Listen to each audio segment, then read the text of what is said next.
요즘 금융사기 범죄가 많이 발생하고 있는데요. 그래서 이번에는 다양한 형사사건을 수사했던 경험을 바탕으로 최적의 솔루션을 제공하는 정태원 변호사와 함께 자세한 말씀 나눠보겠습니다. 안녕하세요. 네, 안녕하세요. 어떤 업무를 주로 하고 있을까요? 저는 작년 6월에 검찰에서 퇴직을 하고 변호사가 된 지 8개월 되었습니다. 17년간 검사로 근무해서 그런지 전체 사건 중 60%는 형사사건을 담당하고 있고 나머지 40%는 토지계약, 상가, 임대차 관련 법적 분쟁, 중대재해사건, 이혼, 상속 등 다양한 업무를 담당하고 있습니다. 기업이나 공공기관 자문 업무도 하고 있습니다. 중소벤처기업부 고문변호사, 그다음에 학교폭력대책심의위원회 위원, 대학축구연맹 법률자문위원 등으로도 활동하고 있고요. 이렇게 업무 내용은 다 다르지만 사람과 조직이 법적 문제로 인해 불필요한 피해를 입지 않도록 돕는다는 점에서는 비슷하다고 볼 수 있습니다. 형사사건에는 어떤 종류가 있을까요? 형사사건은 범죄의 성격에 따라 매우 다양한데요. 살인, 강도, 성범죄 등 피해자의 생명과 신체를 위협하는 강력범죄가 있고 경제적 피해를 주는 사기, 횡령, 배임 등 재산범죄가 있습니다. 다단계 사기, 보이스피싱도 재산범죄의 일종이고요. 명예훼손, 모욕, 업무방해 등도 자주 발생하는 형사사건이라고 할 수 있습니다. 최근에 금융사기 범죄가 많이 발생하는 이유는 뭐라고 보세요? 이 금융사기가 많이 발생한 이유는 디지털 기술의 발전 때문입니다. 사람들이 이제 스마트폰과 인터넷이 발달하면서 편리하게 금융거래를 할 수 있는데 역설적으로 범죄자들에게도 유리한 환경이 만들어진 것입니다. 온라인에서는 누구나 쉽게 신분을 위장할 수 있고 가짜 신원을 만들어낼 수 있기 때문에 금융사기를 저지르기 쉬운 환경이 되었습니다. 그리고 세상에 공짜 점심은 없다고 하죠. 그럼에도 꽤 많은 사람들이 쉽게 큰 돈을 벌 수 있다는 유혹에 넘어가고 있습니다.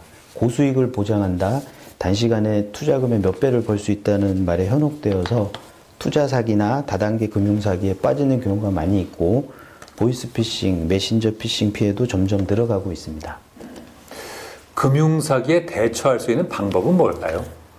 투자 사기나 다단계 금융 사기의 경우에는 특히 이제 고수익을 보장한다는 유혹을 많이 받게 되는데요. 이럴 때는 그렇게 좋은 거면 자기들이 하지 왜 나한테까지 알려줄까? 라고 한 번만 더 생각하셨으면 좋겠습니다. 그리고 보이스피싱 피해 사례도 많습니다. 누군가 갑작스럽게 전화나 문자로 돈을 요구한다면 잠깐이라도 다시 생각을 해야 합니다. 최근에는 검사라고 자신을 소개한 사람으로부터 당신의 계좌가 범죄에 이용되고 있다는 전화를 받고 돈을 송금한 사례들이 많이 있습니다. 조금만 여유를 가지고 확인했다면 쉽게 금융사기를 피할 수 있었을 텐데요.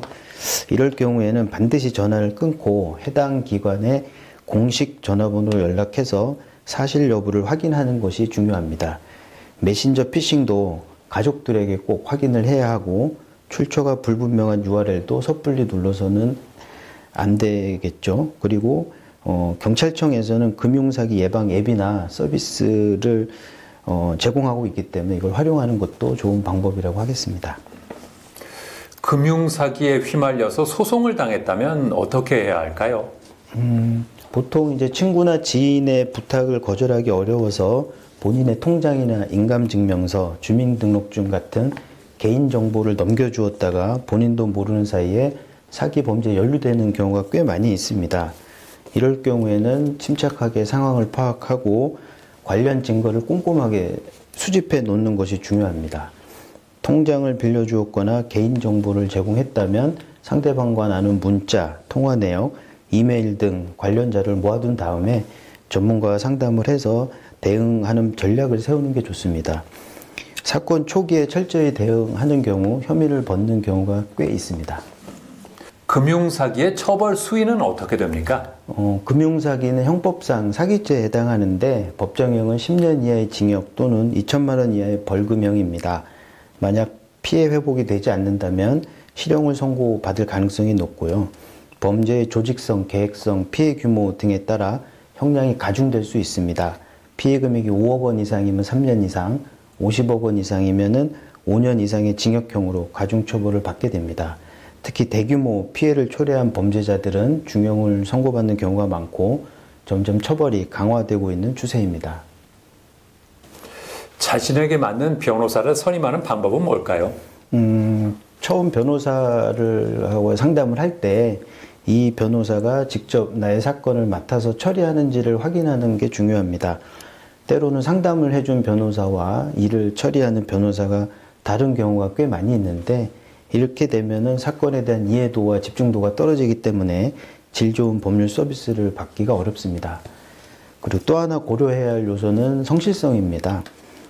법적 분쟁은 보통 복잡하고 오래 걸리기 때문에 성실한 태도가 중요한데요. 좋은 변호사는 의뢰인의 일을 내 일처럼 여기고 소송이나 협상 과정에서 끝까지 책임감을 가지고 노력을 하게 됩니다. 법률 지식도 물론 중요하지만 의뢰인의 입장에서 최선을 다하는 변호사를 만나셨으면 좋겠습니다.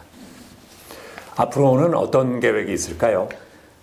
검사 시절과 달리 다양한 분야에서 활동할 수가 있어서 하루하루 새롭고 흥미로운 도전인데요.